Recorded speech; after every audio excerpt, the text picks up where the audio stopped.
Бул парламентте да мындай кайым айтуучулар башталды, өзүң эле көрсөтө берсең. Мен сизден суранганым тынч эле отуруп берип коюңуздар, суранышты атам. Микрофонго чыгып сүйлөңүз, жооп берейин. Микрофонго чыгып сүйлөңүз, жооп берейин.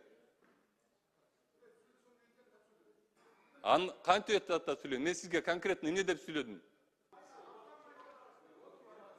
Урматтуу депутаттар, тынчтанып угуп коюңуздар, урматтуу депутаттар. Мен эмне туура эмес нерсе айтып атамбы? Бири-бирибизге урматтуу көрсөтөлү, уга алып атабыз. Вообще укпайсыңар мояка чыккандардычы? Бажа-бажы, гыжы-гыжы, быжы-быжы болуп эле базарда отургандай жазышат комментарийге. Комментарийге жазышат, эмнеге сүйлөп атканда эч ким укпай эле деп. Айланайындар, бири-бирибизди урматтайлы да. Бул жерге өкмөт келсечи, үнүңөр чыкпай калат. Тизилип отурасыңар.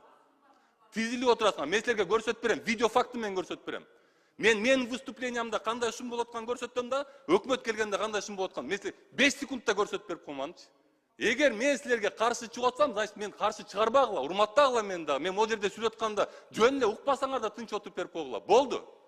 Мына күлүп отурасыңар, тыт деп отурасыңар. Айланайын коллегалар, мен силерден могу немеде отурган мен эч кимден коркпойм.